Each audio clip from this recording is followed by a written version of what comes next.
The most valuable commodity I know of is information. Wouldn't you agree?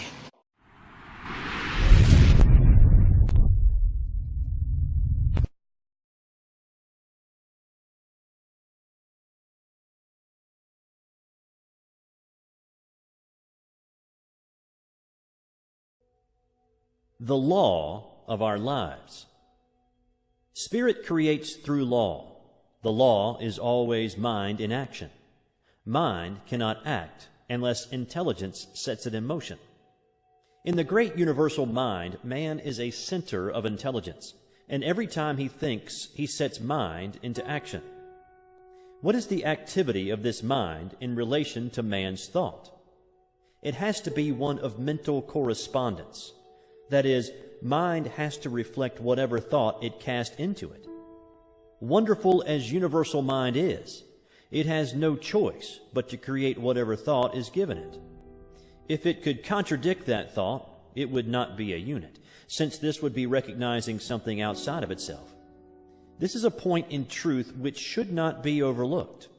The one mind knows only its own ability to make whatever is given it. It sees no other power and never analyzes or dissects. It simply knows.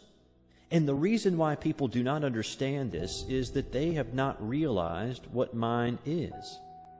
The ordinary individual thinks of mind only from the limitation of his own environment. The concept he has of mind is the concept of his own thinking, which is very limited. We are surrounded by an all-seeing, all-knowing mind, which is one and runs through all. The belief in the dual mind has destroyed practically all philosophies and religions of the ages, and will continue to do so until the world comes to see that there is but one. Whatever name is given it, there is but one. It is this one that creates for us whatever we believe. Our thought operative through this one produces all our affairs. We are all centers in this mind, centers of creative thought activity. There is nothing which appears in the manifest universe other than an objectified thought, whether it be a bump on your head, a growth on your foot, or a planet. It could not be there were it not made out of mind, for mind is all there is to make anything out of it. Whatever is made out of it. Nothing exists or can exist without a source from which it springs. We are not dealing with a negative as well as a positive power, not two powers, but one. A power that sees neither good nor evil as we see it. It knows only that it is all, and since it is all, it creates whatever is given it. From our limited standpoint, we often think of good and evil, not realizing that, as yet, we do not know the one from the other. What we call good today, we may call evil tomorrow. And what we think to be evil today, we may tomorrow proclaim as the greatest good we have known. Not so with the great universal power of mind. It sees only itself and its infinite ability to create.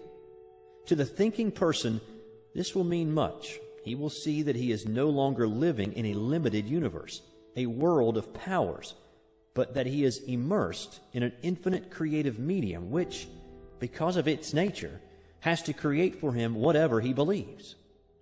Jesus understood this, and in a few simple words laid down the law of life.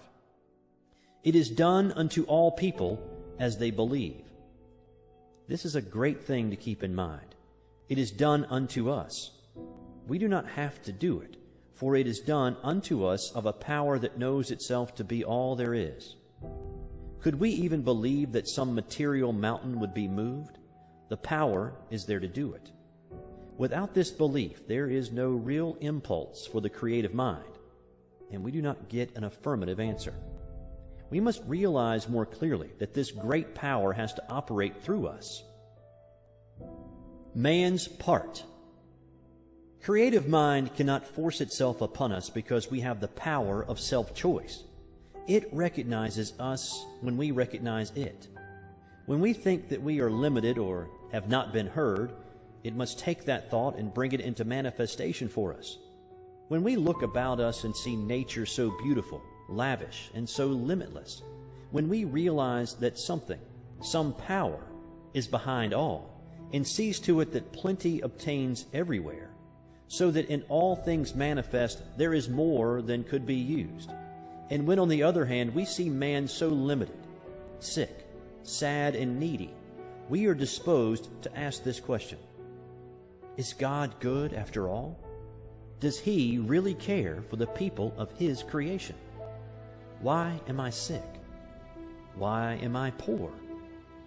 Little do we realize that the answer is in our own mouths, in the creative power of our own thought. The average person, when told the truth, will still seek some other way. God has already done for us in a mechanical way all that He can do, and having been given the ability, we will have to do for ourselves the rest. Yet the great power is always near, ready at any time to help.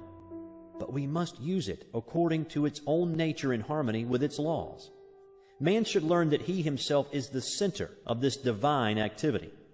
Realizing this, he must seek more and more to utilize his own divine nature, and by so doing he will come fully under the protection of the great laws that govern all life, manifest and unmanifest. Whatever man is, he must find that because he is made out of God, he must be of the same nature. This infinite one cannot know anything outside of itself, anything that would be a contradiction of its divine nature. Man's ignorance of his real nature binds him with his own freedom, until he comes to see things as they really are, and not as they appear to be. In the infinity of mind, which is the principle of all metaphysics and of all life, there is nothing but mind, and that which mind does. That is all there is in the universe. That is all there ever was or ever will be. This mind is acted upon by our thought, and so our thought becomes the law of our lives. It is just as much a law in our individual lives as God's thought is in the larger life of the universe. For the sake of clearness, think of yourself as in this mind. Think of yourself as a center in it. That is your principle. You think, and mind produces the thing. One of the big points to remember is that we do not have to create. All that we have to do is to think. Mind, the only mind that there is, creates. Few people seem to understand the nature of the law, and so think that they have got to do something, even if it is only holding a thought. Thinking or knowing is what does the thing. It will make it much easier for us when we realize that we do not have to make anything just to know, that there is something back of the knowing which does the work for us. That person gets the best results who realizes that he can use this divine principle, he who can get the clearest concept of his idea, and who can rely on mind to do for him, keeping everything out of his thought that would contradict the supremacy of spirit or mind. By simply holding a thought, we could not make anything. But by knowing in mind, what cannot we do? Bondage and freedom. Never get away from the fact that you are surrounded by such a power. It is the principle of demonstration. It knows every thought. As we send forth our thought into it, it does unto us. The person who is ignorant of this law must by that ignorance be bound by his thought, by his human beliefs. One who understands will begin to break these ties that bind him. One by one, he will destroy every negative thought until at last he is able to think what he wants to think. And so he frees himself by the use of the same power that at one time bound him. We must destroy all thought that we would not see manifest and hold to that which we would see until we receive the affirmative answer. Never struggle. Mind makes things out of itself. There is no effort made. Don't think that there is so much to be overcome. Have only a calm sense of perfect peace as you realize that God is all, and that you are using the perfect law, and that nothing can hinder it from working for you. Many people are learning to do this, and no one has yet failed to demonstrate who has been steadfast, using the law in a consistent and persistent trust. All that we have to do is to provide the right mental and spiritual attitude of mind, and then believe that we already have, and the reward will be with us. We shall see it. The time will come when we will not have to demonstrate at all, because we will be always living so near to the law that it will do all for us without much conscious thought on our part. So when you say, I am poor, sick, or weak, I am not one with the creative mind. You are using that creative power to keep yourself away from the infinite. And just as soon as you declare that you are one with God, there is a rushing out to meet you, as the Father rushed out to meet the prodigal son. The Spirit seeketh. But as long as your mind thinks in the terms of conditions you cannot overcome, the difficulty comes from our inability to see our own divine nature and its relation to the universe. Until we awake to the fact that we are one in nature with God, we will not find the way of life. Until we realize that our own word has the power of life, we will not see the way of life. And this brings us to the consideration of the use of the Word in our lives. The Word. The Word was with God, and the Word was God. The Word is nigh thee, even in thy own mouth, that thou shouldst know it and do it. What does this mean? It clearly states that whatever power there is in the Word, and it says that it is all power, is also in our own mouths. There is no avoiding the fact that the Bible claims for man the same power in his own life and his own world that it claims for God. In the lives of the majority, men do not realize that the Word is in their own mouths. What Word?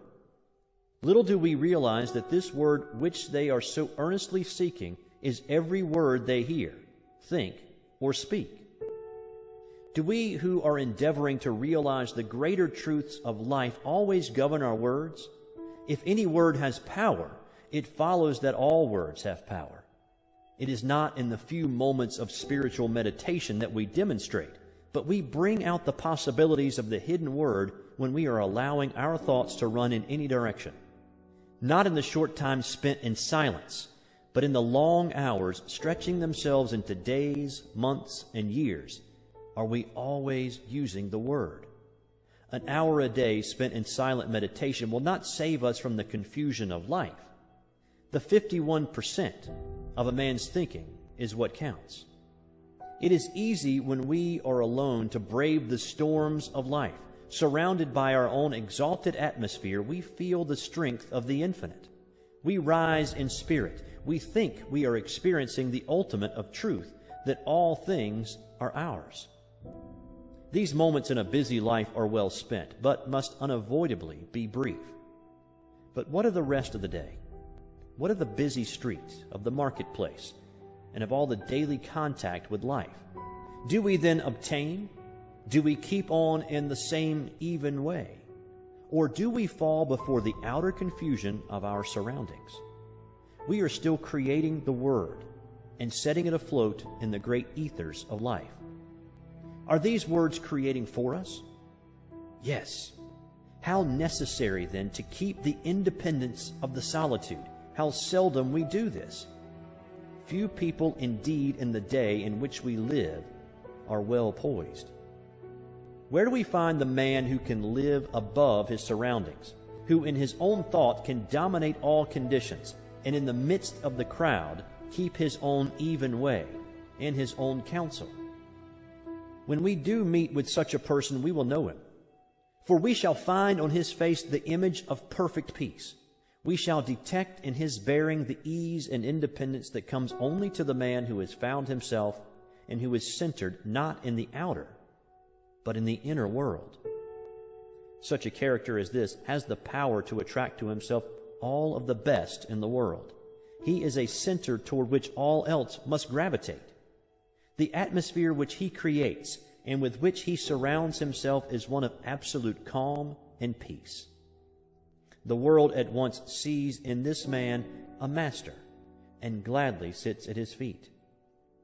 And yet this man who has risen above the thought of the world cares not that other people should sit at his feet. He knows that what he has done all may do. And he well knows that all the teaching in the world will not produce another such as he.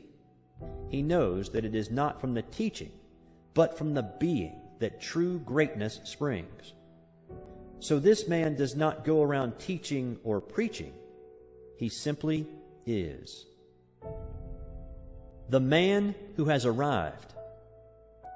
The man who has arrived will realize that he has done so in the midst of an outer confusion.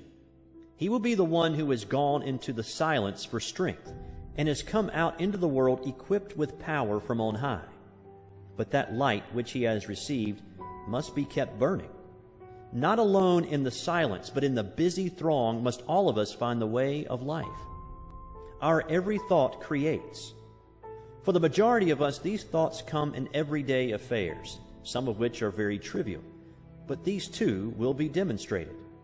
We have missed the whole point, unless we have learned so to control our thought that time and place make no difference. The power we have within us. We have within us a power that is greater than anything that we shall ever contact in the outer, a power that can overcome every obstacle in our life and set us safe, satisfied, and at peace, healed and prosperous, in a new light and in a new life. Mind. All mind is right here. It is God's mind, God's creative power, God's creative life. We have as much of this power to use in our daily life as we can believe in and embody. The storehouse of nature is filled with infinite good awaiting the touch of our awakened thought to spring forth into manifestation in our life. But the awakening must be on our part and not on the side of life. We, static, at the gateway of limitless opportunity in the eternal and changeless now. Now is the day in which to begin the new life that is to lift us up to the greater expression of all that is wonderful. The word that we speak is the law of our life, and nothing hinders but ourselves. We have, through ignorance of our real nature, misused the power of our word, and behold what it has brought upon us, the very thing that we feared. But now it shall produce a new thing, a new heaven, and a new earth. Individual ideas. We find that in the universe every separate idea has a word, a mental concept behind it. And as long as that word remains, the thing is held in place in the visible world. When the concept is withdrawn, the idea in the visible melts away, disappears. It ceases to vibrate to the word, which is the law behind it. For when the word is withdrawn, the condensation of the ether that forms the word melts again into the formless. There was a time when the world was without form, and from the word alone all things were made that are made. When our word says that there is no longer life in our bodies, the life principle withdraws, and our bodies return to the substance from which they came. Here is the great mystery of life, that we are able to use this creative word for whatever purpose we may desire, and that word becomes the law unto the thing for which it was spoken. And so in our lives, we might say that without our word was not anything made that was made. For we are given the power to sit in the midst of our lives and direct all their activities. There is no struggle and no strife necessary. All that we have to do is to know. We must awake and with the glorified consciousness of an emancipated soul use our God-given power. The reason for the universe. This universe is the reason. First, of an infinite intelligence which speaks or thinks, and as this thought becomes active within itself, it creates from itself, at the power of its own word, the visible universe. We are living in a universal activity of mental law. We are surrounded by a mind which receives every impression of our thought and returns to us just what we think. Every man, then, is living in a world made for him from the activity of his thought.